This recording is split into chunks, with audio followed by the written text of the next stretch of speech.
નમો લોય સૌ હરિહંતાણમ નમો લોય સૌ સિદ્ધાણમ નમો લોય સૌ આયર્યામ નમો લોય સૌ જયામ નમો લોય સૌ ત્રિકાળવતી શ્રાવણમ ઓમકારમેન્દ્ર સંયુક્ત નિત્યમ જયંતી યોગિના કામદમ ઔષધો તે ઓંકારાય નમો મંગળમ ભગવાન મંગળમ કુંકુંદારી વિજેન્દ્ર મંગળમ કુમાર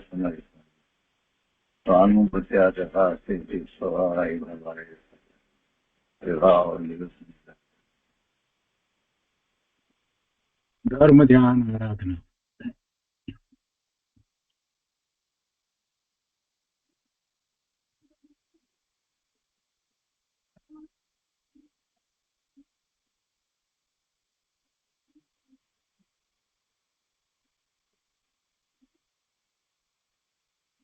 ધર્મ ધ્યાન આરાધનાનો આ 199મો ક્લાસ છે, DDA 199. આપણે ઘણા સમયથી ધર્મ ધ્યાન આરાધનાની શરૂઆત કરી છે, અને એટલા માટે કરી છે કે શાસ્ત્રનો અભ્યાસ કરતા હતા, પરંતુ શાસ્ત્રના અભ્યાસમાં જે વાત આવી કે સમ્યક તો પ્રગટ કરવું, તો એ સંબંધી ગંભીરતાથી વિચાર નહોતો. એટલે પછી આપણે ધર્મ ધ્યાન આરાધનાની શરૂઆત કરી. અને ધર્મ ધ્યાન આરાધના અંતર્ગત શું કરવું જોઈએ? તો દ્રવ્ય સ્વરૂપનો અભ્યાસ કરી સમ્યક તો પ્રગટ કરવું, અને એથી આગળ વધી અને ચારિત્ર અંગીકાર કરવું. આ વાત અતિ મહત્વની છે, અને દર અઠવાડિયે આપણે આ વાતને યાદ કરીએ છીએ. એટલા માટે યાદ કરીએ છીએ કે આપણે પ્રમાદમાં પડી જઈ અને જે સાચો પુરુષાર્થ છે એની તરફ નથી વળતા, એટલે વારંવાર યાદ કરીએ છીએ. અને વારંવાર યાદ કરીએ છીએ તો આપણો નિત્યક્રમ પણ જળવાઈ રહે છે. સમ્યક તો પ્રગટ કરવું છે એ મૂળભૂત વાત છે. અનંતકાળમાં સમ્યક તો પ્રગટ નથી કર્યું, એટલે આ જીવ રખડ્યો છે. અને હવે સમ્યક તો પ્રગટ અત્યારે આટલા અનુકૂળતાના સંયોગો વચ્ચે પણ જો નહીં પ્રગટ થાય તો પછી અનંતકાળ વીતી જશે. એટલે સમ્યક તો પ્રગટ કરવું જ છે. અને એટલા માટે જ આપણે દર અઠવાડિયે આ વાતને યાદ કરીએ છીએ કે સમ્યક તો પ્રગટ કરવું છે. અને સ્વાધ્યાય વગેરે દ્રવ્ય સ્વરૂપનો અભ્યાસ જે કાંઈ કરીએ છીએ એ બધું એને માટે જ કરીએ છીએ. પછી આગળ વધીને ચારિત્ર અંગીકાર કરવું છે. તો આ મૂળ વાત છે. એટલે ધર્મ ધ્યાન આરાધના અંતર્ગત આપણે જ્યારે સમ્યક તો પ્રગટ કરવું છે એવો નિર્ણય કર્યો છે, તો સ્વાધ્યાયમાં પણ હવે બદલાવ આવી ગયો છે. નિયમિતતા છે, અને એની સાથે સ્વરૂપના લક્ષ્ય આપણે સ્વાધ્યાય કરીએ છીએ. માત્ર વિદ્વતા માટે નથી કરતા. જે વાત સ્વાધ્યાયમાં આવે છે એ વાતને આપણે વિચારપૂર્વક એનો સ્વીકાર કરીએ છીએ, એને આત્મસાત કરીએ છીએ. જ્યારે સ્વરૂપની વાત આવે છે તો એના સંબંધી ચિંતન કરીએ છીએ, અને પછી ધ્યાનનો પ્રયોગ વખતે એ વાતનો ઉપયોગ કરીએ છીએ. એ વાતને ફરી સ્મરણમાં લઈ અને સ્વરૂપ તરફ પળીએ છીએ. એટલે સ્વાધ્યાયમાં જે વાતો આવી છે એ બધી જ વાતને આપણે પ્રેક્ટિકલમાં લઈ જઈએ છીએ, અને એ જ કરવા જેવું છે. એટલે ધર્મ ધ્યાન આરાધના અંતર્ગત આપણે સ્વાધ્યાય કરીએ છીએ. પછીથી બીજી મહત્વની વાત જે છે તે સત આચરણની છે. સમ્યક તો પ્રગટ થયા પછી ચારિત્રનો પુરુષાર્થ સાચો થાય છે, પરંતુ સમ્યક તો પ્રગટ કરવા માટે પણ અંશે ચારિત્રની જરૂર છે. ગમે તેમ બેફામ વર્તન, બેફામ જીવન, સ્વચ્છંદે જીવન જીવવાથી વિકલ્પો ઘણા વધી જાય, પાપની પ્રવૃત્તિ ઘણી વધી જાય, અને અશાંતિ પણ હોય. તો એમાં નિર્વિકલ્પ ધ્યાન કેવી રીતે થાય? એટલે સત આચરણ જરૂરી છે. સ્વાધ્યાય માટે પણ એવી યોગ્યતા પ્રાપ્ત કરવી જરૂરી છે, અને એટલા માટે જ આપણે સત આચરણ દ્વારા એ યોગ્યતા પ્રાપ્ત કરીએ છીએ, અને એથી આગળ વધી અને એવા આચરણ દ્વારા આપણે એવી શાંતિ કેળવીએ છીએ કે જેથી કરીને નિર્વિકલ્પ ધ્યાનનો પુરુષાર્થ સાચી રીતે થાય. કેમ કે આપણે કરવું છે તો ધ્યાન, નિર્વિકલ્પ ધ્યાનમાં જ સમ્યક દર્શન, સમ્યક જ્ઞાન, સમ્યક ચારિત્રના પરિણામ થાય છે. એવા રત્નત્રયના પરિણામ થાય છે. અને એ વાત તો પૂજ્ય ગુરુદેવે ઘણી સમજાવી છે. તો સત આચરણની જ્યારે વાત આવે છે તો સત આચરણમાં શું છે? યોગ્યતા પ્રાપ્ત કરવાની અપેક્ષાથી વિચાર કરીએ તો 7 વ્યસનોનો ત્યાગ તો અવશ્ય હોવો જ જોઈએ. 7 વ્યસનો મને નથી. 7 વ્યસનોને સમજી અને જરાક વિચાર કરવાનો કે જાણે અજાણે હું આમાં કોઈ વ્યસનની અનુમોદના તો નથી કરી રહ્યો ને. સ્વીકાર હું નથી કરતો, આપણે કોઈ સ્વીકાર નથી કરતા, પણ જે લોકો સ્વીકાર કરે છે એને માટે જાણે અજાણે આપણે કોઈક રીતે અનુમોદના તો નથી કરતા ને. જે લોકો ફિશિંગ કરે છે તો પછી એમ કહી દે કે ભલે ને કરતા. એમ ન હોય, ભલે ને કરતા એમ ક્યાંથી વિકલ્પ આવે. એવી જ રીતે કોઈ માંસાહાર કરે છે તો આપણે કહીએ કે એ જાણે એનું, ભલે ને કરતા એનો એ ખોરાક છે તો એ ખાય છે. આવું કેટલાક લોકો બોલે છે. જૈનોમાં પણ એમ બોલે છે કે એનો એ ખોરાક છે તો ખાય છે. એમ ન હોય પ્રભુ, એમ ન હોય. એવું મનમાં વિકલ્પ ના આવવો જોઈએ. શિકાર, માંસાહાર એના સંબંધીમાં એવો વિકલ્પ ના આવવો જોઈએ. એ જ રીતે જુગાર છે, ચોરી છે, આપણે નથી કરતા. નાના પ્રકારની પણ ચોરી આપણે નથી કરતા. સમજીએ છીએ જુગાર નથી રમતા, પણ છતાંય બીજા લોકો જે કરી રહ્યા છે, જુગાર વગેરે રમી રહ્યા છે, એના સંબંધીની વાત કરીએ છીએ, હસીએ છીએ એમાં. તો આ બધું એ શોભતું નથી. એ સૂક્ષ્મ રીતે જે અનુમોદના છે, અને એવી અનુમોદના છે ત્યાં સુધી ચિત્ત પૂર્ણપણે નિર્લેપ થતું નથી. અને જ્યાં સુધી ચિત્ત પૂર્ણપણે નિર્લેપ ન થાય ત્યાં સુધી સ્વરૂપમાં કેવી રીતે જવાશે? એ જ રીતે પરસ્ત્રી ગમન પણ ન હોય, વેશ્યાગમન પણ ન હોય, અને માદક પદાર્થ, કોઈ પણ જાતના માદક પદાર્થ, તમાકુ પણ નહીં, કોઈ પણ જાતના માદક પદાર્થનું સેવન તો જીવને હોવું જોઈએ જ નહીં. માદક પદાર્થનું સેવન એનો અર્થ એ થાય છે કે પોતે એટલું ભાન ગુમાવે છે. જ્ઞાનાવરણીય અને દર્શનાવરણીય કર્મ આપણે જે કહીએ છીએ, તો દર્શનાવરણીય કર્મને કારણે જીવને ભાન નથી રહેતું. એને કારણે જ નિંદ્રા વગેરે જે હોય છે તો એ માદક પદાર્થમાં પણ એમ જ છે. પોતાના તરફની જે જાગૃતિ છે ઘટી જાય છે. કે એવા માદક પદાર્થ તો ક્યારેય હોય નહીં. આટલી જાગૃતિ આ વહુને વિશે આપણને થઈ છે, અને એને પાછી આપણે માદક પદાર્થના સેવન દ્વારા ગુમાવવા માંગીએ છીએ. હોય જ નહીં. અને એનું બીજાઓ સેવન કરતા હોય એની અનુમોદના પણ ન હોય. અન્યાય અને જૂઠ એની પણ અનુમોદના ક્યારેય ન હોય, કોઈ રીતે ન હોય. તો શું હોવું જોઈએ? બીજાઓ કરતા હોય તો એના પ્રત્યે શું હોવું જોઈએ? એને આપણે શું કહેવું જોઈએ? કંઈ ના કહેવાની જરૂર નથી, પણ અંતરમાં એ ભાવ હોય કે એ જીવ બિચારો અત્યારે વર્તમાન પર્યાયની અંદર આ મહાપાપમાં પડ્યો છે, તો એ આ વાતને ભૂલી જાય અને જીનેશ્વર ભગવાને જે માર્ગ બતાવ્યો છે એ માર્ગ એમને સમજે. એવી ભાવના આપણે તો વ્યક્ત કરવી જોઈએ. આવા પાપમાંથી એ જીવ નીકળી જાય. એ પણ ભગવાન આત્મા છે અને એ સમજી જાય. જેવું જીનેશ્વર ભગવાને વસ્તુનું સ્વરૂપ કહ્યું છે એ પ્રમાણે સમજી જાય તો આ બધામાંથી નીકળી જાય. શિકાર, માંસાહાર, જુગાર, ચોરી, પરસ્ત્રી ગમન, વેશ્યાગમન, માદક પદાર્થ અને અન્યાય, જૂઠ, એ બધામાંથી નીકળી જાય. અને એવી જ ભાવના ભાવીએ. બધા જીવો માટે આપણે એવી ભાવના ભાવીએ. એમ આપણે અનુમોદનાને પણ દૂર કરી શકીએ છીએ. કોઈ પણ પ્રકારે એવી અનુમોદના આપણે ન કરીએ તો આ વ્યસનોનો ત્યાગની સંબંધમાં આપણે એમ બોલી જઈએ કે મને તો છે એટલાથી વાત નહીં ચાલે, બને સૂક્ષ્મતાથી વિચારવું પડશે. એ પછીથી કંદમૂળનો ત્યાગ. ફરીથી સમજીએ કંદમૂળનો ત્યાગ શા માટે કરીએ છીએ. કંદમૂળની અંદર એક નાની ઝીણી કણીની અંદર અસંખ્ય શરીર છે, અને દરેક શરીરની અંદર અસંખ્ય નિગોદના જીવ હોય છે. અને એ અસંખ્ય નિગોદના જીવ ત્યાં જન્મ મરણ કરે છે. આપણે શ્વાસ લઈને મૂકીએ એટલી વારમાં 18 ભવ થાય છે. એટલે એ રીતે એ એટલી કણીની અંદર અસંખ્ય જીવો જે કહીએ છીએ એના 18 ભવ જયારે થાય છે એટલે અનંત જીવો થઈ જાય છે. એટલે એ અનંત કાય છે. કંદમૂળ છે તે અનંત કાય કહેવાય છે. અને એવા કંદમૂળનો ત્યાગ હોવો જ જોઈએ. એમાં આટલા બધા જીવો હોય એને આપણે ખાઈ જઈએ, ઠીક લાગતું નથી, જરાય ઠીક લાગતું નથી. કંદમૂળને જીવની દ્રષ્ટિએ જોવો જોઈએ. આપણે કંદમૂળને જીવની દ્રષ્ટિએ જોતા જ નથી. એમાં એને જીવ તરીકે જોઈએ જ નહીં તો શું થાય? જીવનો અનાદર કરીએ છીએ, એની એ પર્યાયનો અનાદર કરીએ છીએ કે જ્યાં જીવ છે બિચારો એ અત્યારે નિગોદમાં છે, પણ ત્યાં જીવ તો રહેલો છે ને. એટલે ગુરુદેવ તો એમ કહે છે કે તું જો આ બધી વસ્તુને માનીશ નહીં અને તો ધ્યાન રાખજે કે છેવટે આ 2000 સાગરોપમનો ત્રસ કાય વીતી જતા ક્રમે આગળ વધતા એકેન્દ્રિયને પછી તું ઇતર નિગોદમાં ચાલ્યો જઈશ કે જ્યાં તું જેમ ત્યાં જીવ છે એમ સ્વીકાર નથી કરતો, એવી રીતે કેટલાય લોકો, કેટલાય જીવો તારા અસ્તિત્વનો સ્વીકાર નહીં કરે. આપણે જો કંદમૂળમાં જીવના અસ્તિત્વનો સ્વીકાર નથી કરતા તો આપણી દશા છેવટે એ જ થવાની છે.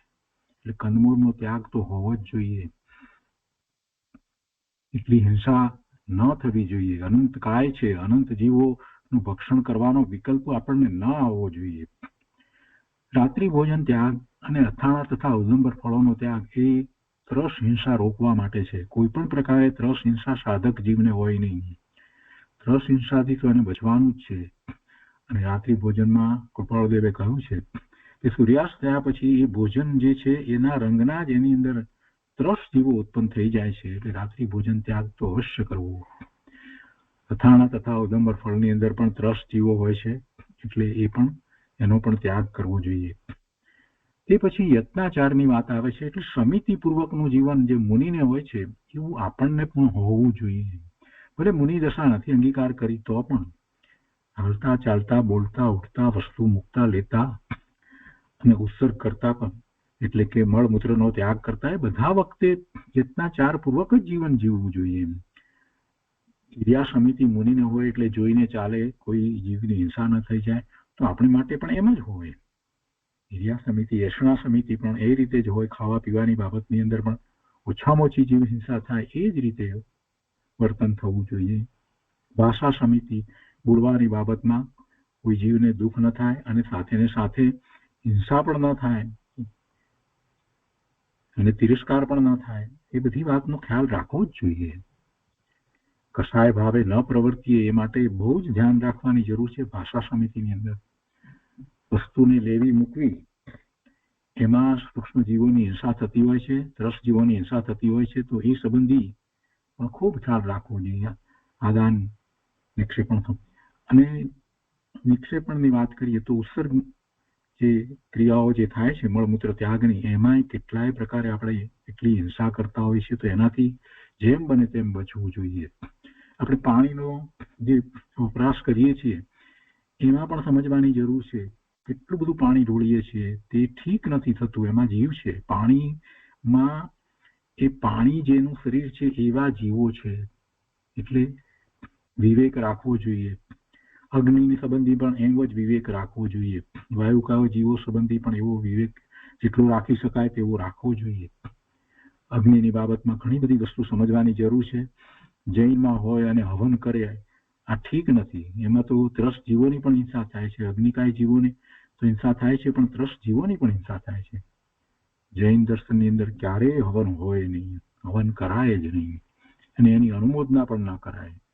કેટલાક ન સમજે એવા લોકો, અણસમજુ લોકો સામાન્ય ચોપડીઓમાં લખેલી વિધિઓ વાંચી અને દિગંબરમાં એવા હવન વગેરે કરે છે વિધાન વખતે, એ ઠીક નથી. એ તો બહુ મોટું પાપ છે. એમાં ખાસ તો ત્રસ હિંસા સાથે ને સાથે થઈ જાય છે. કેટલાય ત્રસ જીવો, જીવડા 2 ઇન્દ્રિય અને 3 ઇન્દ્રિય વાળા પણ એમાં મરી જાય છે. એટલે એ બધાનો ખ્યાલ રાખવાનો છે. તે પછી છે પરિગ્રહ પરિમાણ. પરિગ્રહ શા માટે છે એનો જરાક વિચાર કરીએ તો આપણને ખ્યાલ આવે કે પરિગ્રહ એટલે વસ્તુ રાખવાનો ભાવ. તો આપણને અંદરમાં એમ છે કે વસ્તુ જે છે એ મને સુખનું કારણ છે, વસ્તુ મને ઉપયોગી છે, એટલા માટે હું વસ્તુ રાખું છું. વસ્તુ વિના જીવનમાં તકલીફ પડે છે.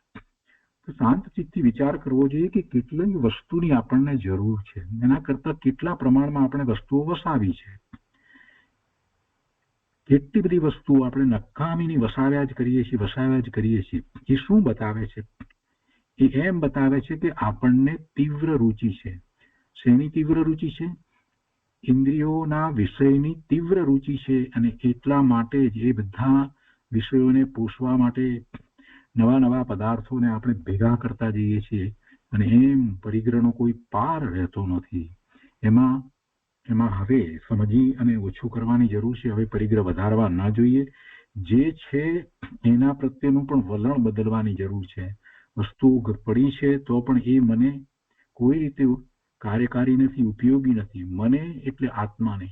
હું આ બધાથી જુદો ભગવાન આત્મા છું.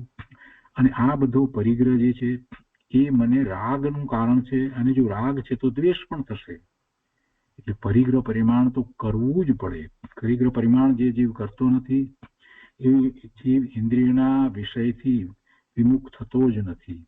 અને ઇન્દ્રિયના વિષયથી જે વિમુખ નથી થતો એ નિર્વિકલ્પ ધ્યાન કેવી રીતે કરશે? તો આ બધી વાતનો આપણે ખ્યાલ રાખવાનો છે. અને સ્વાધ્યાય વગેરે કરીએ છીએ તો એમાં જે બધી વાત આવી છે, તપ વગેરેની, બાહ્ય તપ વગેરેની વાતને પણ એને સમજપૂર્વક લેવાની છે. આ બધી વસ્તુ જરૂરી છે. હવે એની સાથે આચરણની સાથે ધર્મ ધ્યાન આરાધના અંતર્ગત વિશેષ શું કરીએ? દર્શન, દેવ દર્શન, પૂજા, ભક્તિ, યમ, નિયમ, વ્રત, બાહ્ય તપ અને ત્યાગ, આ બધી વસ્તુ પણ મહત્વની છે. એમ ના માનવું કે આ બધા શુભ ભાવ છે, એનાથી કઈ ધર્મ નથી થતો, એમ એકાંતે માનવાથી તો જીવને પડવાનું થાય છે. કેમ કે મહાપુરુષો બધા પણ આ બધું જ કરતા હતા.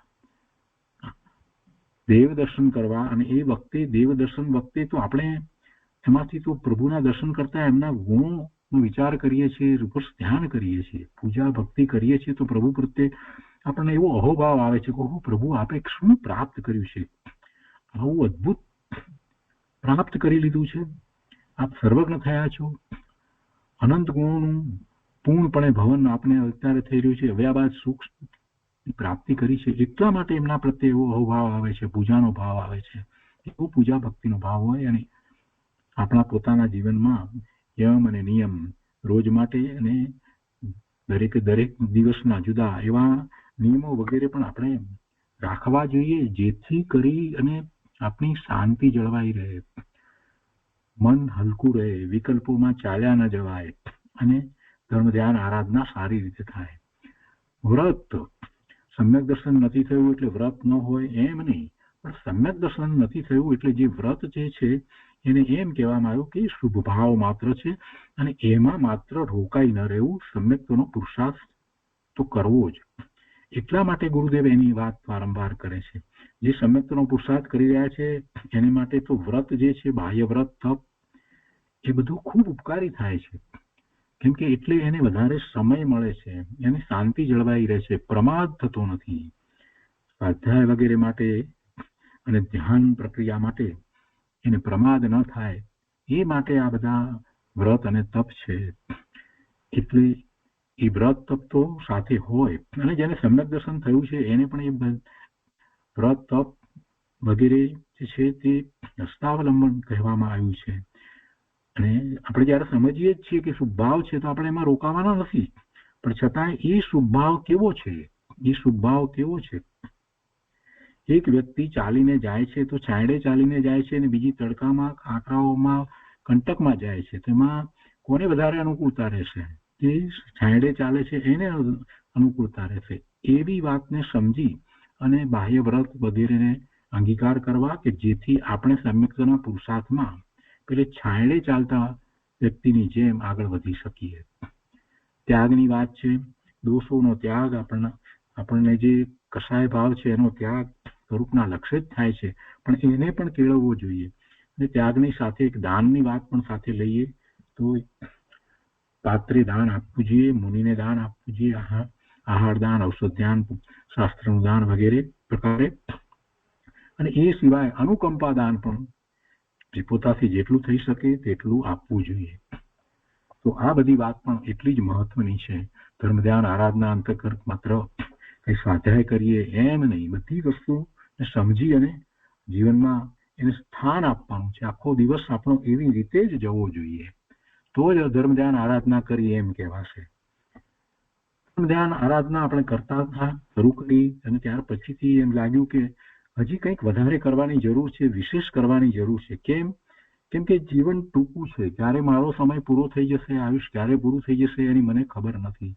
એટલે હવે જીવનમાં એક જ વાત, સમ્યક તો પ્રગટ કરવું જ છે.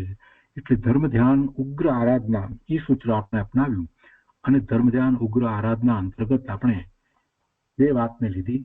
ધર્મ ધ્યાન આરાધનાની મુખ્યતા, બીજા બધા અન્ય સર્વની ગૌણતા. બે વાત, એક તો ધર્મ ધ્યાન આરાધનાની મુખ્યતા, અને બીજી વાત અન્ય સર્વની ગૌણતા. બીજું બધું જે છે એ થાય છે, એ થાય છે. અને આ જે છે ધર્મ ધ્યાન આરાધના એ હું રુચિપૂર્વક આદરું છું, એમાં પ્રવર્તું છું. એ થાય છે અને રુચિપૂર્વકમાં ઘણો મોટો ફેર છે. ધર્મ ધ્યાન આરાધનાની જ્યારે જીવનમાં મુખ્યતા થઈ ગઈ છે તો બીજા કાર્યો કરતી વખતે પણ એને તો આત્મા તરફ જ દ્રષ્ટિ રહેશે. સ્વાધ્યાયમાં જે વાત આવી છે એ વાતને કેવી રીતે સ્વીકારવું, કેવી રીતે મારા ધ્યાનના પ્રયોગમાં દાખલ કરવું, એમ જ એને રહ્યા કરશે. એટલે બીજા કાર્યો થાય છે તો થાય છે, અને બીજા અન્ય સર્વની ગૌણતા જ્યારે સ્વીકારીએ છીએ તો એના કારણે અન્ય કાર્ય કરતા હોઈએ ત્યારે પછી આપણને એને ગૌણ કર્યા છે તો એના સંબંધી રાગ દ્વેષ પણ એવા તીવ્ર થતા નથી. અને કદાચ રાગ દ્વેષ થાય છે તો તરત જ એ તરફથી આપણે પાછા વળી જઈએ છીએ, કેમ કે એને ગૌણ કરીએ છીએ. ધર્મ ધ્યાન આરાધનાની મુખ્યતા અને અન્યની ગૌણતા. તો એમાં બીજી કેટલીક વાત પણ સાથે છે કે આપણે નિત્યક્રમ નક્કી કર્યો. નિત્યક્રમ પ્રમાણે બધું નહીં કરવામાં આવે તો કેટલી બધી વસ્તુમાં આપણને પ્રમાદ થઈ જાય છે. એક સામાન્ય નિત્યક્રમ નક્કી કર્યો કે નિર્વિકલ્પ ધ્યાન બને ત્યાં સુધી ઓછામાં ઓછું 3 વખત તો કરવું. પદસ્થ ધ્યાન એટલે કે જે માળા પહેલા ગણતા હતા એના સ્થાને હવે આપણે એને પદસ્થ ધ્યાન તરીકે કરીએ. એ 5 માળા અને સ્વાધ્યાય 3 સ્વાધ્યાય 2 સ્વાધ્યાય આપણે ચાલે છે. એ સિવાય બપોરના સમયમાં આપણે એક બીજો સ્વાધ્યાય પણ કરીએ. અને પ્રતિક્રમણ વિધિ સહિત જેમને પ્રતિક્રમણ આવડે છે એ તો કરે છે, અને એ જે કરે છે તો એમને માટે પણ એ વાત છે કે એના અર્થ જ્યારે એ સૂત્ર બોલતા હોય ત્યારે એના અર્થ અંતરમાં રહેવા જોઈએ. નહીં તો માત્ર પ્રતિક્રમણ તો સૂત્રો બોલી જવા જેટલું જ થશે. સાચા અર્થમાં પ્રતિક્રમણ તો ભાવપૂર્વક થવું જોઈએ. એટલે આપણે સરળ ગુજરાતી ભાષામાં એક નાનું ભાવ પ્રતિક્રમણ બોલીએ છીએ, અને એ 8મ 14ના દિવસે તો કરીએ જ છીએ, જેથી આપણા ભાવ એવા ટકી રહે. અને એ પણ રોજ કરી શકાય એવું ભાવ પ્રતિક્રમણ. કદાચ રોજ ન થઈ શકે તો આપણે લઘુ પ્રતિક્રમણ 5 મિનિટનું રાખ્યું છે, એ તો કોઈ દિવસ ભૂલવું નહીં, અચૂક કરવું. લઘુ પ્રતિક્રમણ અચૂક કરવું. અને વારે વારે સમયે જ્યારે રાગ દ્વેષના ભાવે જ્યારે થઈએ છીએ ત્યારે વિચાર કરવો, કરે આ બધા ભાવ મને શોભે છે? આ બધા ભાવ કઈ મારા છે? ના, એ મારા ભાવ હોય નહીં. હે પરમાત્મા, મને ક્ષમા કરો, ક્ષમા કરો, ક્ષમા કરો.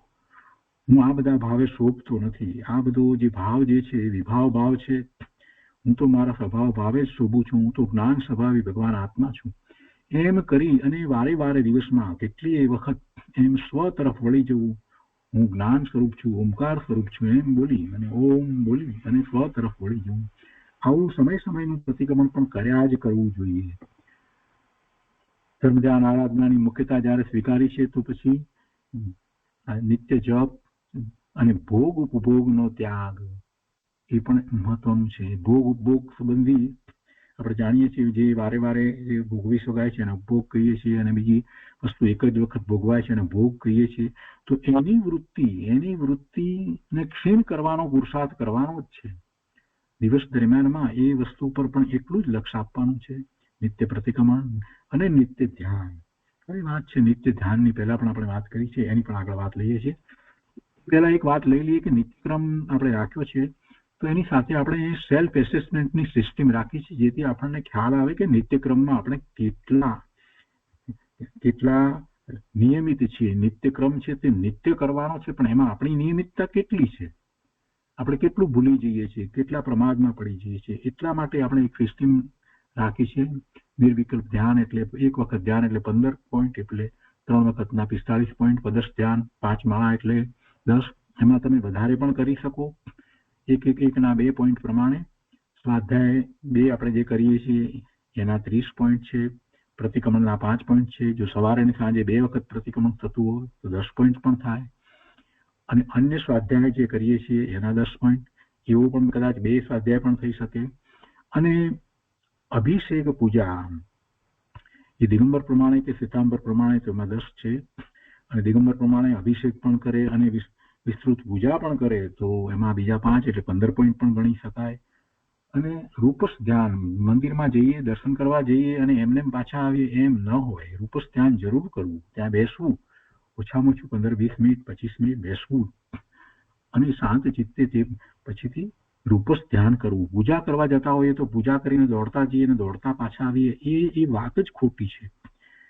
શ્વેતાંબર પ્રમાણે હોય કે દિગંબર પ્રમાણે હોય, દિગંબરમાં અભિષેકમાં દોડતા દોડતા જઈને લોકો પાછા ચાલ્યા જાય છે, એમ ના હોય. પૂજા પણ વિસ્તૃત, અને ત્યાર પછીથી બેસી શકાય સમય હોય તો રૂપસ ધ્યાન તો અવશ્ય કરવું. અને શ્વેતાંબરમાં પણ પૂજા કરીને પાછા આવવાને બદલે શાંત ચિત્તથી બેસવું. પ્રભુની પ્રતિમા સામે, એ તીર્થંકર ભગવાનની પ્રતિમા છે, અને એના સામે જોઈ અને રૂપસ ધ્યાન કરવું. તો એની વાત આપણે લઈએ છીએ થોડીક. આ ક્લાસની અંદર આપણે કેટલું પુનરાવર્તન જ કરી રહ્યા છીએ, અને એ જરૂરી છે. એ પછીથી આપણે સ્વાધ્યાયની વાત લઈશું, પણ આ બધું પણ જરૂરી છે. ફરી યાદ કરવું જરૂરી છે પ્રમાદ ત્યાગ કરવા માટે. તો મૂળ વાત શું છે? ધ્યાન, આત્મ ધ્યાન. કૃપાળુ દેવે સર્વશ્રેષ્ઠ ધ્યાન આત્મ ધ્યાનને જ કહ્યું છે, બીજા કોઈ ધ્યાન નહીં. સ્વરૂપના લક્ષ્ય જે કરવામાં આવે છે તે ધ્યાન. 4 પ્રકાર આપણે એના શીખ્યા છીએ: રૂપસ ધ્યાન, પદસ ધ્યાન, રૂપાતીત ધ્યાન અને પિંડસ ધ્યાન. આ બધા ધ્યાનની પહેલા આપણે ચિંતવન ધ્યાન કરીએ છીએ, જે દ્વારા આપણે ચિંતવન દ્વારા વસ્તુ સ્વરૂપ જે સમજ્યા છીએ એને સૂક્ષ્મતાથી વિચારી અને પછી બીજું બધું દૂર કરીને બીજા બધાથી જુદા છીએ એવું ભેદ જ્ઞાન કરી અને સ્વરૂપ તરફ વળીએ છીએ. એટલે એ વારે વાર કરીએ છીએ, સ્વાધ્યાય પછી ખાસ કરીએ છીએ, અને એવું કરતા આમાંથી આપણને નિર્વિકલ્પ ધ્યાનમાં જવાય છે. આ રૂપસ ધ્યાન, પદસ ધ્યાન અને રૂપાતીત ધ્યાન, એમાંથી પણ આપણે પોતાના સ્વરૂપમાં આગળ વધીએ છીએ. પોતાના પિંડમાં રહેલો પોતે પરમાત્મા સ્વરૂપ છે એનું ધ્યાન. એમ 4 પ્રકારના ધ્યાન. રૂપસ ધ્યાનમાં આપણે જે દર્શન કરીએ છીએ પ્રભુની પ્રતિમા જે છે એ અત્યારે એ પ્રભુ તો સિદ્ધ દશામાં બિરાજી રહ્યા છે, પણ જે પ્રતિમા છે એ તીર્થંકર અવસ્થાની પ્રતિમા છે. એટલે આપણે એમના તીર્થંકર તરીકે એનો વિચાર કરીએ છીએ, તો એમના દ્રવ્ય ગુણ પર્યાયનો વિચાર કરીએ છીએ, જે પ્રવચનસારની 80મી ગાથામાં આપી છે એ વાત પ્રમાણે. અને એવા જ દ્રવ્ય ગુણ પર્યાય મારા શક્તિ રૂપે છે, તો હવે એની પ્રગટતા થવી જ જોઈએ. હું ભગવાન જેવો જ છું, શક્તિ રૂપે એમ જ છું. તો બીજી બધી વસ્તુ જે પર્યાયમાં જે છે એને આપણે ગૌણ કરીએ, એ છે જ નહીં.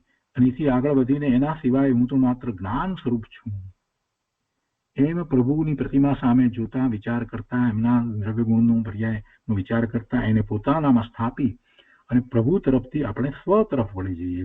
શરૂઆત કરીએ ત્યારે આપણને પ્રભુના ગુણનો વિચાર આવે, એમના પ્રત્યે અહોભાવ આવે, અને પછી એમાંથી આગળ વધી અને સ્વ તરફ વળીએ.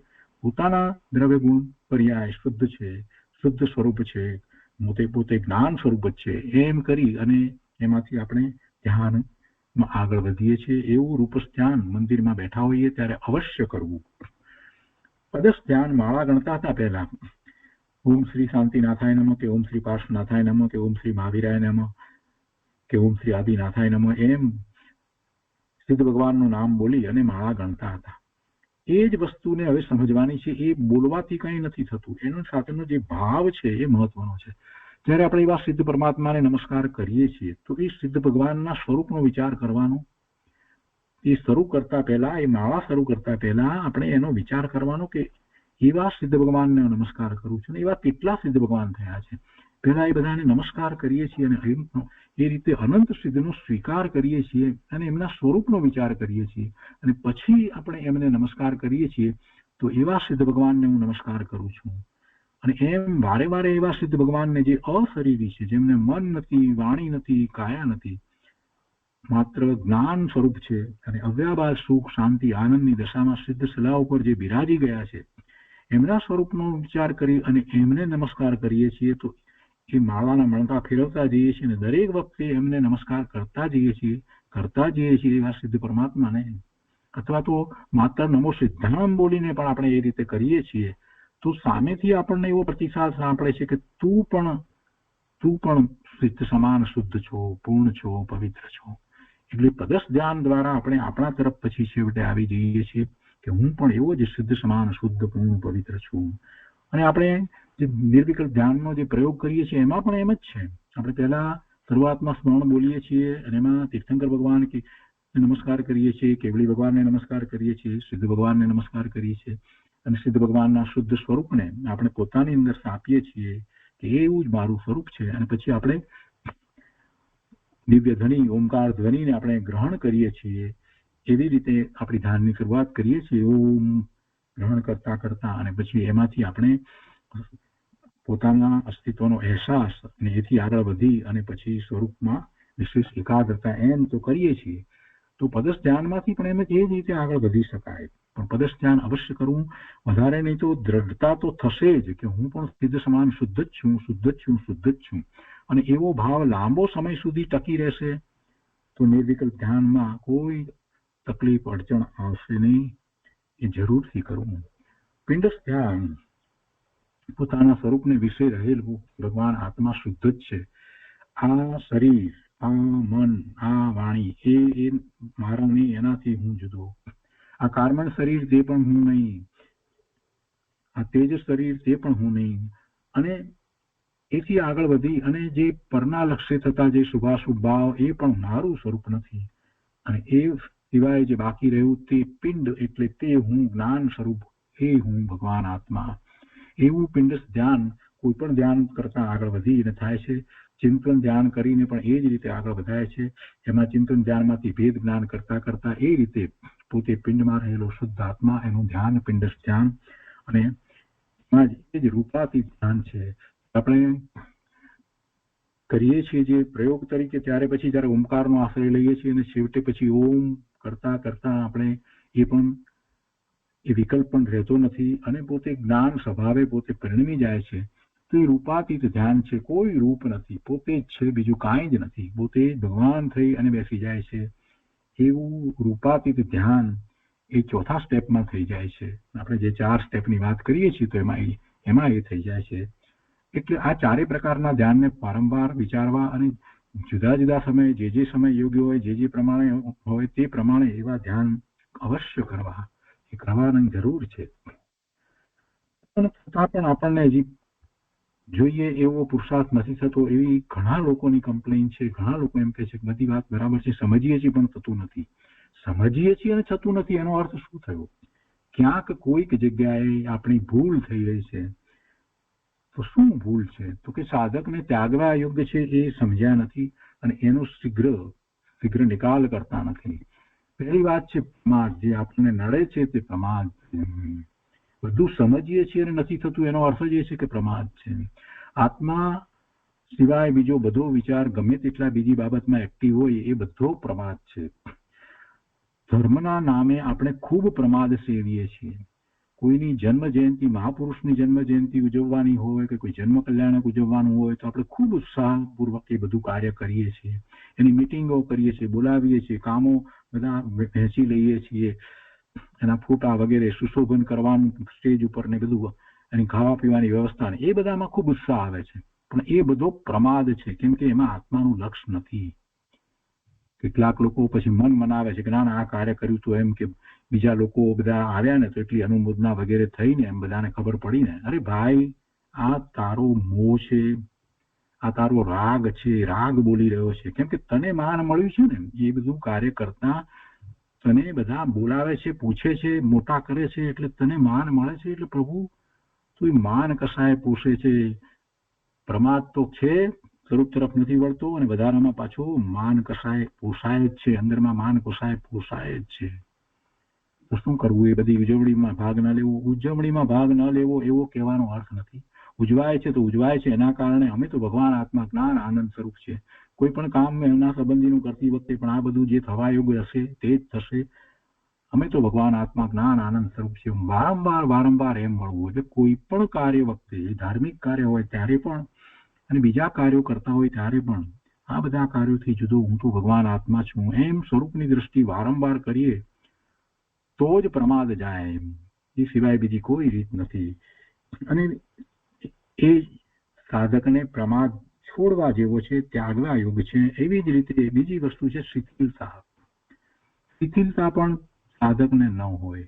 કરી લઈશ, હમણાં કરી લઈશ, ચાલો આજે પ્રતિક્રમણ કરવાનું છે તો કઈ વાંધો નહીં, અત્યારે થોડુંક મોડું થશે તો શું વાંધો છે, આમ છે તેમ છે. આજે કે પ્રતિક્રમણ કરવાનું થોડું મોડું વહેલું થાય તો ચાલે, એવો અંદરમાં કેમ ભાવ આવે છે? શિથિલતા છે. એવી જ રીતે એમ થાય કે આજે 2 સ્વાધ્યાય ઉપરાંત 3જો સ્વાધ્યાય રહી ગયો છે તો ચાલો હવે વાંચીને સ્વાધ્યાય પૂરો કરી લઈએ. એ વખતે વિચાર આવે કે ના હમણાં નહીં, થોડી વાર રહીને કરીશું, મોડા કરીશું, રાત્રે કરીશું તો વાંધો નથી. એવો કેમ વિકલ્પ આવે છે? એ બધી શિથિલતા છે. એ શિથિલતાનો તો શીઘ્ર ત્યાગ કરવો જોઈએ. પ્રમાદ અને શિથિલતા બંને ભાઈ બહેન જેવા છે. એ બંને સાથે જ જાય. બેમાંથી એકને પણ મહત્વ આપવા જેવું નથી. એકને પણ પ્રમોશન આપીએ તો બીજું ઘૂસી જશે. પ્રમાદ અને શિથિલતા એ છોડવા જેવા છે. શિથિલતા હોય જ નહીં. નિત્યક્રમમાં જે સમય થયો તો એ પ્રમાણે આપણું કાર્ય ન થાય એમ કેમ ચાલે? સ્વરૂપના લક્ષ્ય કોઈ પણ વાત હોય એમાં પ્રમાદ કે શિથિલતા બિલકુલ હોય નહીં. આ પ્રમાદ અને શિથિલતા એ તો સાધકને દુશ્મન સમાન છે અને એ ત્યાગવા યોગ્ય છે. પ્રમાદ અને શિથિલતા બંને ત્યાગવા યોગ્ય છે. આપણે આગળ બીજો વિચાર કરતા હતા. હમણાંથી નવો વિષય આપણે જે શરૂ કર્યો કે આ બધું કરીએ છીએ, હવે આગળ વધીએ કેવી રીતે, વિકલ્પો બિલકુલ ઘટી જાય કેવી રીતે જે આપણે અનુભૂતિ કરવી છે થાય. તો એને માટે ધર્મ ધ્યાન આરાધના અંતર્ગત વિશેષ શું કરીશું એમાં આપણે એ વાત લીધી કે મન જે છે એને સ્થિર કરવું છે તો ઇન્દ્રિયોના વિષયોનું લક્ષ્ય છોડવું જ પડે. ઇન્દ્રિયોના વિષયોની ઉદાસીનતા થવી જ જોઈએ. ઇન્દ્રિયના વિષયોમાં ક્યાંય સુખની બુદ્ધિ હોવી ન જોઈએ. ઇન્દ્રિયના વિષયોની રુચિ જ્યાં સુધી ઘટશે નહીં ત્યાં સુધી એના સંબંધીના વિકલ્પો એક અથવા બીજી રીતે આવ્યા વિના રહેશે જ નહીં. અને એને માટે ઇન્દ્રિયના વિષયની ઉદાસીનતાને માટે ઇન્દ્રિયના વિષયોનો વિચાર છોડી અને નિરંતર આત્મવિચારણા કરવી. સ્વાધ્યાયની વાત હોય, શાસ્ત્રમાં વાંચન કર્યું છે એની વાત હોય, કે પછી નિર્વિકલ્પ ધ્યાન સંબંધી જે કંઈ ચિંતન ચાલ્યું હોય એની વાત હોય, તો એ બધી આત્મવિચારણા અવશ્ય કર્યા જ કરવી જોઈએ. નિરંતર આત્મવિચારણા એ જ એકમાત્ર ઉપાય છે જે દ્વારા આપણને ઇન્દ્રિયોના વિષયોનું વલણ ઘટતું જાય છે, એની રુચિ ઘટતી જાય છે. અને આ બંને માટે જો કાંઈ કરવા જેવું હોય તો દેહાત્મ બુદ્ધિનો ત્યાગ. આત્મ બુદ્ધિનો ત્યાગ એટલે દેહમાં પોતાપણાની બુદ્ધિ જે છે એનો ત્યાગ. શરીર સહિત આત્મા એ જે માન્યતા જે છે એનો શીઘ્ર ત્યાગ કરવા જેવો છે. વારંવાર અભ્યાસ કરીને ત્યાગ કરવા જેવો છે. દેહાત્મ બુદ્ધિનો ત્યાગ વારંવાર રોજ યાદ કરીને કે આ દેહથી જુદો છું અને આવા અનંત દેહો મને મળ્યા, એક પણ દેહ રહ્યો નહીં, અને જેટલા દેહ મળ્યા એના જે કંઈ પરિણામો થવા યોગ્ય હતા એ જ રીતે થયા. જન્મથી મૃત્યુ સુધીમાં એમાં જે ફેરફારો થવા યોગ્ય હતા તે એની રીતે જ થયા. એમાં રોગ આવ્યા કે ગડપણ આવ્યું કે જે કંઈ થયું તે બધું આવ્યું જ. એને હું રોકી શક્યો નહીં. હું એ દેહની સાથે હતો છતાં એ દેહને હું એવા પરિણામોથી વંચિત રાખી શક્યો નહીં. રોગ આવ્યો તો એનાથી વંચિત હું કેમ ન રાખી શક્યો? ક્યારેય રાખી શક્યો નથી. આ ગડપણ આવી ગયું તો કેમ હું આ દેહને એનાથી વંચિત રાખી શકતો નથી? આવી ગયું. ઈચ્છ્યું હતું, નહોતું ઈચ્છ્યું, છતાં આવી ગયું. એટલે દેહના જે પરિણામો થઈ રહ્યા છે એ પરિણામોનો કરતા દેહ છે અને એનાથી હું જુદો છું. એ મારા કાબુમાં નથી. અને એવા દેહના પરિણામો એને કારણે જે થયા કરે છે તે થાય જ છે. એમાં આત્મબુદ્ધિ કરવી નહીં એ મારા પરિણામ છે એમ પણ નહીં. અને એવા પરિણામો એના વિશે એવી કોઈ વિચારણા પણ કરવી નહીં કે આમ પરિણામ કરું, દેહના આમ પરિણામ કરું, દેહને આમ રાખવું, દેહને આમ રાખવું ને તેમ રાખવું. એ બધી વાતને છોડવી. એ સિવાય દેહાત્મ બુદ્ધિનો ત્યાગ થશે નહીં. અને જ્યાં સુધી દેહમાં આત્મબુદ્ધિનો ત્યાગ થશે નહીં ત્યાં સુધી કોઈ ને કોઈ પ્રકારે એને ઇન્દ્રિયના વિષયો રહેશે જ અને એનું વલણ એ જ બહારમાં જ રહ્યા કરશે. એટલે દેહાત્મ બુદ્ધિના ત્યાગ સંબંધી આપણે ખૂબ વિચાર કરી રહ્યા છીએ અને હમણાં આપણે એનો જ સ્વાધ્યાય કરી રહ્યા છીએ. એ જ સ્વાધ્યાય ચાલે છે. દેહાત્મ બુદ્ધિના ત્યાગ માટેનો જે સ્વાધ્યાય આપણે કરી રહ્યા છીએ, પૂજ્યપાદ સ્વામીનું સમાધિ તંત્ર એનો સ્વાધ્યાય કરી રહ્યા છીએ. આપણે પૂર્વે ધ્યાનના તો શાસ્ત્રો કર્યા છે, તત્વાનુશાસન, તત્વજ્ઞાન તરંગીણી, અને પછી પૂજ્યપાદ સ્વામીનું જ ઇષ્ટોપદેશ પણ આપણે કર્યું છે. એમાંથી કેટલીક ગાથાઓ કરી છે જે આપણને ધ્યાન માટે ઉપયોગી થાય. આ બધું કર્યું છે. અને હવે જે સમાધિ તંત્ર આપણે પૂરું કરવા આવ્યા છીએ તેમાં મુખ્ય વાત તો આ જ હતી. દેહાત્મ બુદ્ધિ જ્યાં સુધી રહે છે ત્યાં સુધી જીવ પોતે સાચો પુરુષાર્થ કરી શકતો જ નથી. દેહાત્મ બુદ્ધિને લીધે કઈ રીતે જીવ પોતે પોતાને જ નુકસાન કરે છે અને દેહાત્મ બુદ્ધિ જે છોડે છે એ કેવી રીતે સફળ થાય છે. આ બધી વાત સમાધિ તંત્રની અંદર પૂજ્યપાદ સ્વામી આપણને કરી છે અને એનો જ આપણે સ્વાધ્યાય કરી રહ્યા છીએ. તો હવે આજે આગળ આપણે સ્વાધ્યાય લઈએ છીએ સમાધિ તંત્રનો. સમાધિ તંત્રના સ્વાધ્યાયમાં આપણે 97મી ગાથા સુધી સ્વાધ્યાય કર્યો છે. આજે ફરીથી 97મી ગાથાથી શરૂઆત કરીએ છીએ. 97ની ગાથાની અંદર પૂજ્યપાદ સ્વામીએ એમ કહ્યું કે ભિન્ન આત્માની એટલે આરાધકથી પૃથકભૂત અર્હંત સિદ્ધ રૂપ આત્માની ઉપાસના કરી આરાધના કરી આત્મા એટલે આરાધક પુરુષ તેવો એટલે અર્હંત સિદ્ધ સ્વરૂપ સમાન પર એટલે પરમાત્મા થાય છે. શરૂઆત કરવાની એક રીત બતાવી કે જ્યારે અર્હંત પરમાત્મા અને સિદ્ધ પરમાત્માના સ્વરૂપને આપણે વિચારીએ છીએ અને એમની ઉપાસના કરીએ છીએ તો માત્ર ગુણગાન નહીં પરંતુ એથી આગળ વધી અને એવું જ મારું સ્વરૂપ છે એમ આરાધનામાં આગળ વધીએ છીએ તો પછી અર્હંત અને સિદ્ધ સ્વરૂપમાં મારું સ્વરૂપ છે એમ આગળ વધતા વધતા છેવટે પોતે એવો અનુભવ કરી અને પોતે પરમાત્મા થાય છે. એ વાત અહીંયા કહી છે અને એમાં દ્રષ્ટાંત બહુ સુંદર આપ્યું છે. દ્રષ્ટાંતમાં જે આપ્યું છે એ ભાવાર્થમાંથી સમજીએ કે જેમ દીવાની વાટ છે તો એ વાટ દીપકની ઉપાસના કરી એટલે બીજો દીપક જે છે એની ગાઢ નજીક સંબંધ સાધી અને પોતે દીપક રૂપ થઈ જાય છે. તેમ આ આત્મા પોતાનાથી ભિન્ન અર્હંત સિદ્ધ રૂપ પરમાત્માની ઉપાસના કરી અને સ્વયં તેમના સમાન પરમાત્મા થઈ જાય છે. કેવી રીતે થાય છે એની થોડીક વાત વિશેષની અંદર અહીંયા લીધી છે. એ આપણે લઈએ. પ્રવચન સારની 80મી ગાથા અહીંયા ટૂંકમાં લીધી છે. એ છે વિશેષમાં કે અર્હંત આદિ ભિન્ન સાધ્યની ઉપાસના દ્વારા ભિન્ન સાધ્ય શા માટે? ભિન્ન એ મારાથી જુદા છે એટલે ભિન્ન. મારો આત્મા અને સિદ્ધ ભગવાનનો આત્મા કે અર્હંત પરમાત્માનો આત્મા એ બધા મારા આત્માથી જુદા છે એટલે ભિન્ન થયા. એ ભિન્ન છે છતાં સાધ્ય છે એટલે અર્હંત આદિ કહેતા અર્હંત અને સિદ્ધ ભગવાન તો એમની ભિન્ન ઉપાસના કરતા એવા ભિન્ન સાધ્યની ઉપાસના કરતા એમાંથી આગળ વધી અને અભિન્ન એવા પોતાના આત્માની ઉપાસના કરવાની છે. એ હેતુ છે, એ આપણું લક્ષ્ય છે, એ આપણું પ્રયોજન છે.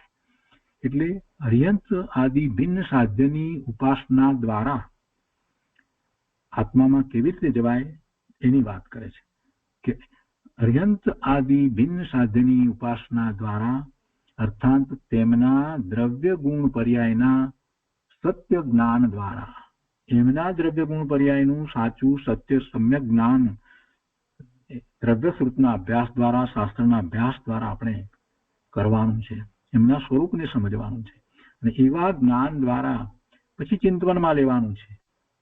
એવું સ્વરૂપ એમનું આપણે ચિંતવનમાં લેવાનું છે. એટલે એવા જ્ઞાન દ્વારા જે માહિતી રૂપે છે તેને જો જીવ પોતાના દ્રવ્ય ગુણ પર્યાયને સમ્યકપણે જાણે એ એમનું જે દ્રવ્ય ગુણ પર્યાયનું જ્ઞાન જે છે અને પછી પોતાના દ્રવ્ય ગુણ પર્યાય એની સાથે એ મેળવણી કરે અને પછી પર્યાય એમણે પ્રગટ કરી છે જેવું દ્રવ્ય ગુણ છે એવી જ જ્યારે મેં મારા દ્રવ્ય ગુણ પણ એવા જ હોવા છતાં એવી પર્યાય પ્રગટ નથી કરી એવો નિર્ણય થાય છે.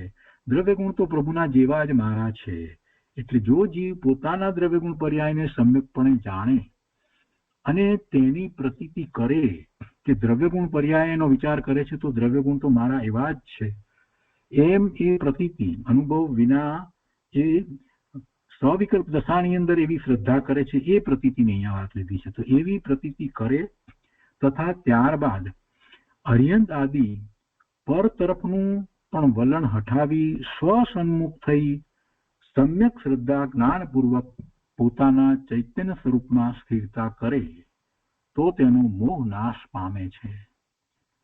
ત્યાર પછીથી મારા પણ એવા દ્રવ્ય ગુણ છે, હું પણ શુદ્ધ છું, હું પણ સમયસાર છું એમ સ્વ તરફ વળી જાય છે.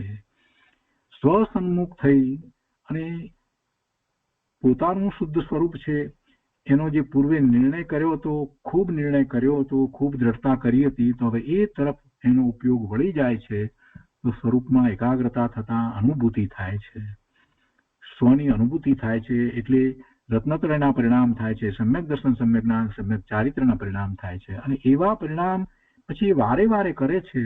એટલે એમ ચૈતન્ય સ્વરૂપમાં પછી તો આગળ વધતા વિશેષ સ્થિરતા કરે છે. વિશેષ એકાગ્રતા, રમણતા અને પછી સ્થિરતા જ્યારે કરે છે તો એનો સંપૂર્ણપણે મોહ નાશ પામે છે, ક્ષય પામે છે. એટલે કે એ શ્રેણી ચડી અને કેવળ જ્ઞાન પ્રગટ કરે છે. એટલે ચૈતન્ય સ્વરૂપમાં સ્થિરતા તો તેને જ થાય છે કે જેને પછી આગળ વધી અને ચારિત્રનો એવો પુરુષાર્થ ઉપાડ્યો છે.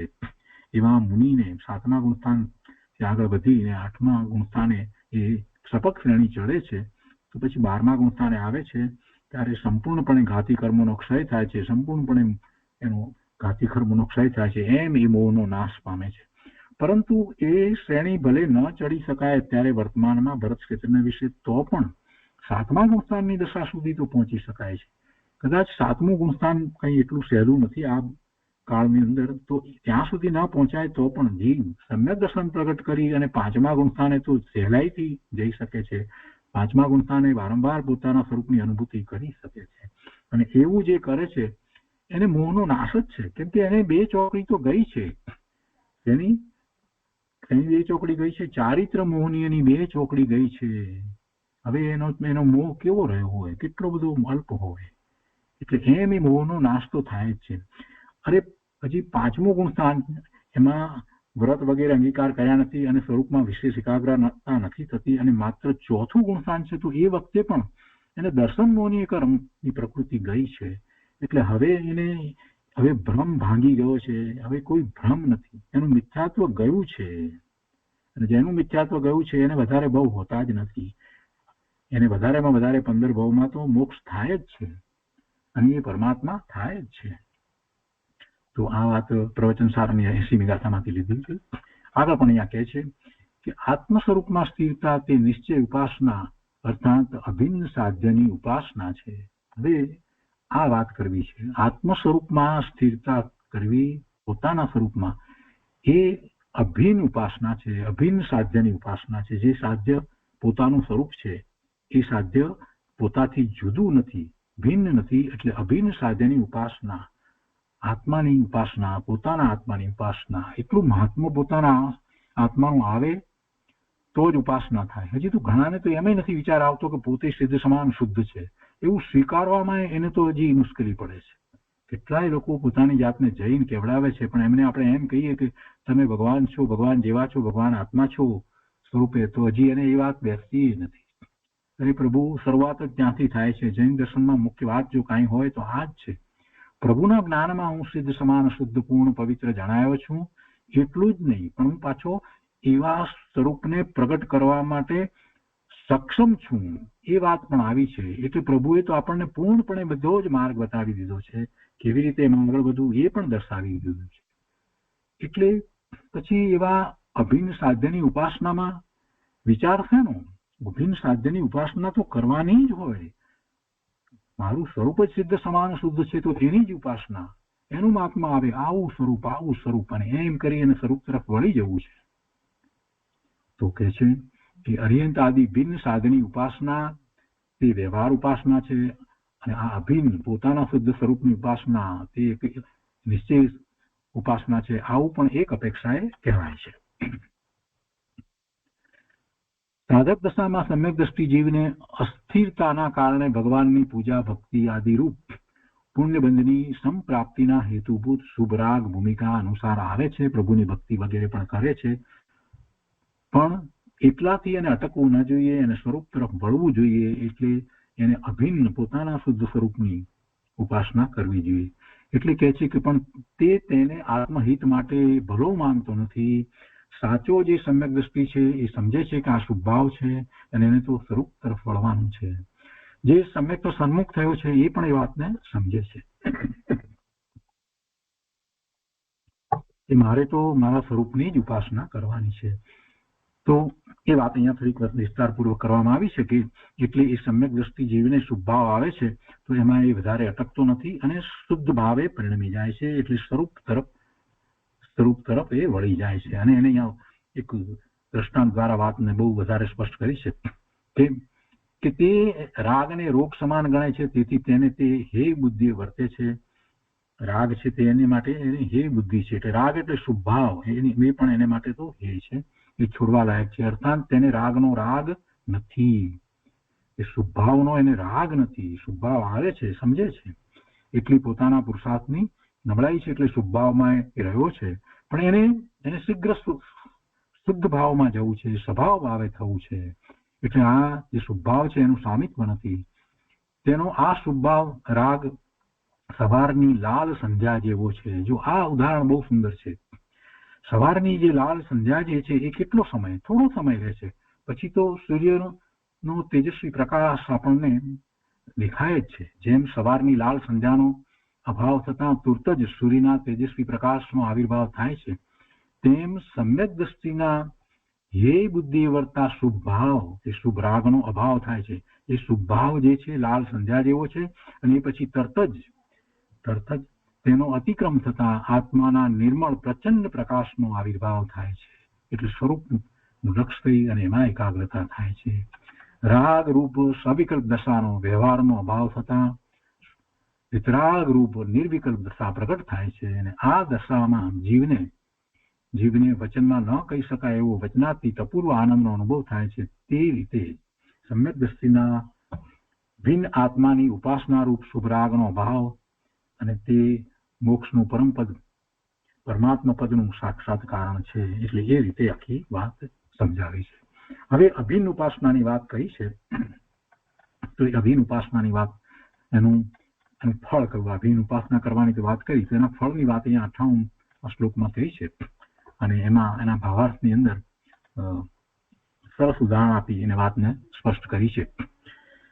તે છે કે જેમ વાંસનું વૃક્ષ વાંસ સાથે રગડી એટલે ઘસાઈ અને સ્વયં અગ્નિરૂપ થઈ જાય છે. બહારથી અગ્નિ આપવાની જરૂર નથી, બે વાંસ ઘસાય છે તો અગ્નિ પ્રગટ થાય છે. કેમ કે વાંસમાં અગ્નિ પડી છે એટલે સ્વયં અગ્નિરૂપ થઈ જાય છે. તેમ આત્મા પણ પોતાના ચિદાનંદમય ચિત્ત સ્વરૂપની ઉપાસના કરી અને સ્વયં પરમાત્મા રૂપ થઈ જાય છે. પોતાનામાં પરમાત્મા પદ પડ્યું છે, પરમાત્મા પોત સ્વરૂપ પોતાનું છે, એટલે પોતે સ્વયં જ થઈ રહ્યા છે. એમાં એને બીજા પરની અપેક્ષા છે જ નહીં. ઠીક છે, બહાર એવા નિમિત્તો અનુકૂળ નિમિત્તો હોય, વાત બરાબર, પણ છેવટે થાય છે તો પોતે પોતાથી થાય છે. એ વાતને અહીંયા સ્પષ્ટ કરી છે કે વાંસની અંદર જેમ એ શક્તિ અગ્નિની શક્તિ રૂપે વિદ્યમાન છે અને ઘર્ષણથી પ્રગટ થાય છે, તેમ આત્મામાં પણ પૂર્ણ જ્ઞાન આદિ ગુણો શક્તિ રૂપે વિદ્યમાન છે, અને તે આત્મા સાથે એક રૂપતા થતા પ્રગટ થાય છે. સ્વરૂપમાં એકાગ્રતા થતા એ બધું પ્રગટ થઈ જાય છે. અર્થાત આત્મા અન્ય બાહ્ય અભ્યંતર સંકલ્પ વિકલ્પ રૂપ વ્યાપારોથી પોતાના ઉપયોગને હટાવી અને સ્વરૂપમાં એકાગ્ર કરી દે છે. પોતાના ઉપયોગને સ્વરૂપમાં એકાગ્ર કરી દે છે, ત્યારે પોતાના એ ગુણ શુદ્ધ પર્યાયો પ્રગટ થાય છે. આત્મા સાથેના સંઘર્ષથી ધ્યાન રૂપી અગ્નિ પ્રગટ થાય છે. આ ધ્યાન રૂપી અગ્નિ એટલે ખરેખર અગ્નિ નથી, પણ ધ્યાન થાય છે, આનંદની દશા ઉત્પન્ન થઈ જાય છે. અને તેના રૂપે અગ્નિ કહીએ તો પછી અગ્નિમાં શું બળે છે, તો કે કર્મ બળી જાય છે. એટલે એ વાત લીધી છે.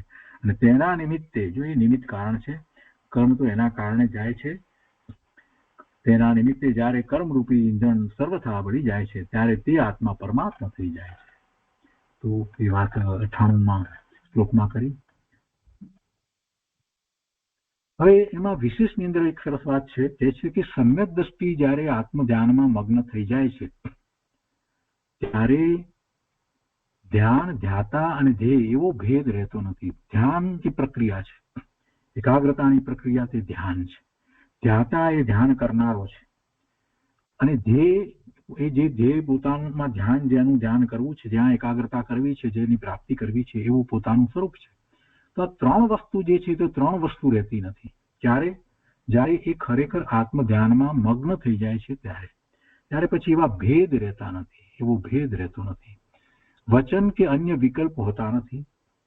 ત્યાં આત્મ ધ્યાનમાં કોઈ વિકલ્પ હોતો નથી, વચન વાણી કંઈ હોતું નથી, શરીરની પણ કોઈ ક્રિયા હોતી નથી. તો આત્મા જ એ વખતે કર્મ છે, આત્મા જ કર્તા છે, અને આત્માનો ભાવ તે ક્રિયા છે. આત્માનો ભાવ જે છે, શુદ્ધ ઉપયોગ જે છે, તે ભાવ એ થઈ ગયો છે, તો એ એની ક્રિયા છે, એ શુદ્ધ ક્રિયા. અને એને કારણે જે પ્રાપ્તિ થઈ એ શું છે, જે કાર્ય છે, એ પણ પોતાનું સ્વરૂપ જ છે, એ પણ આત્મા જ છે. અને કરનાર કોણ છે? તો એ પોતે જ્ઞાન સ્વાભાવિક કે ભગવાન આત્મા જ છે, જ્ઞાન દ્વારા જે કરી રહ્યો છે, એટલે બધું જ આત્મા જ છે. આત્મા દ્વારા જ આત્માની પોતાના સ્વરૂપની પ્રાપ્તિ થાય છે. તો શુદ્ધ ઉપયોગની નિશ્ચલ દશા પ્રગટ થાય છે અને સમ્યક દર્શન જ્ઞાન ચારિત્ર પણ એક સાથે એક રૂપ થઈને પ્રકાશે છે. તો એ વાત કરી. પછીથી 99ની ગાથા છે, એમાં આપણે ભાવાર્થ લઈએ છીએ. એમાં કહે છે કે સાધકને નિર્વિકલ્પ દશામાં પોતાના આત્માનો આશ્રય અને સવિકલ્પ દશામાં અર્યંત આદિની ઉપાસના આદિ હોય છે. ક્રમે ક્રમે આત્માનો આશ્રય વધતો જાય છે. ભગવાનની ભક્તિ પૂજા આ બધું હોય છે, પણ ધીરે ધીરે સ્વરૂપનો આશ્રય વધતો જાય છે. ક્રમે ક્રમે આત્માનો આશ્રય વધતો જાય છે અને ભગવાનની ઉપાસના આદિ રૂપ વ્યવહાર ઘટતો જાય છે. વ્યવહાર ઘટતો જાય છે અને પોતાના સ્વરૂપમાં વિશેષ ને વિશેષ એકાગ્રતા થતી જાય છે. પોતાના આત્માની ઉપાસના પૂર્ણ થતા ભગવાનની ઉપાસના રૂપ વિકલ્પનો પણ અભાવ થાય છે.